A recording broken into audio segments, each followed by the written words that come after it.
Tonight, we are just 2 hours away from the New Hampshire primary. Right now, President Trump on his way back to the White House after a stop in New England tonight. He was rallying at Southern New Hampshire University ahead of the first in the nation primary. New Hampshire was founded by tough frontier men and strong, powerful pioneer women who defied the dangers and raised their children to embrace the eternal motto, live free or die. With your help, your devotion and your drive, we are going to keep on working, we are going to keep on fighting, and we are going to keep on winning, winning, winning. Tonight, the Democrats all out in full force in New Hampshire, making their last-minute pitches, everything from packed rallies to canvassing at small diners. They may all be opponents, but they have one thing in common. They're hoping to take on Donald Trump. Tomorrow you have a choice.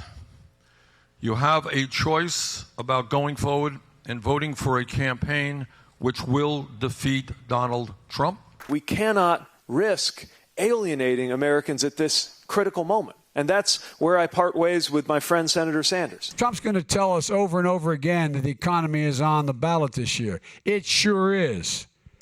And I'm going to make sure he understands it's on the ballot, because working class and middle class people are getting clobbered. We have one job in November: beat Donald Trump. I've been thinking about unwinnable fights.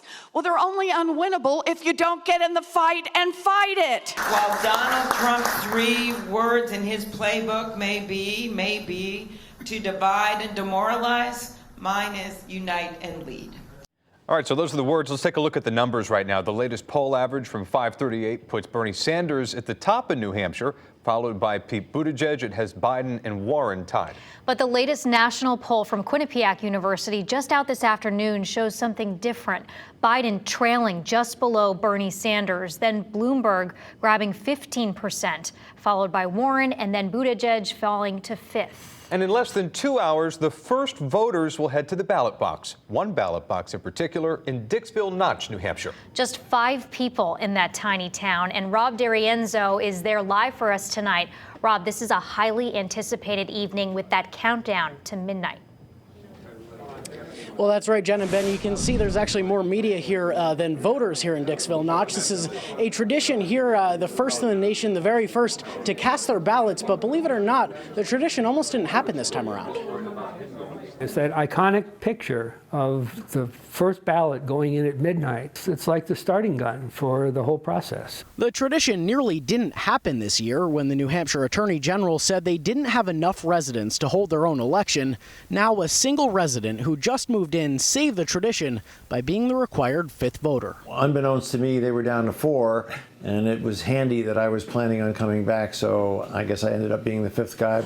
But Les Otten isn't any stranger to the Notch. He's been living there on and off, an investor working to reopen the Balsams Resort, a ski lodge where voters would go to cast their ballots at the stroke of midnight. In the past, presidential hopefuls like Ronald Reagan have made the trek to the remote town, but Otten says no one has visited so far this cycle. The last person to vie for my vote was John Kasich, and that was back in 2016. There are a lot fewer people, a lot more moose, but not as many votes. Tom Tillotson's dad owned the resort, which closed in 2011, sending all of the staff packing and making Dixville Notch essentially a ghost town. Without the project, Tillotson and his family would be the only people left. While Dixville Notch isn't a reliable predictor of which candidate will win statewide. It's not as if New Hampshire is holding its breath for these little towns with 5, 6, 10, 20 people to vote. Tillotson says it's more about the underlying message it sends to the rest of the country. Here's a town where 100% of the people get out and vote. Just think what would happen to this country's political system if everybody voted. And now 3 of the 5 voters here in Dixville Notch are here in the building. Those polls can't close at midnight until all of those ballots are cast. Back to you guys. Thanks, Rob. A small microcosm of what's going to be going on around New Hampshire. Fox 61 will have continuing coverage on the New Hampshire primary. Join us on Facebook and on our Fox 61 News app for all of the updates.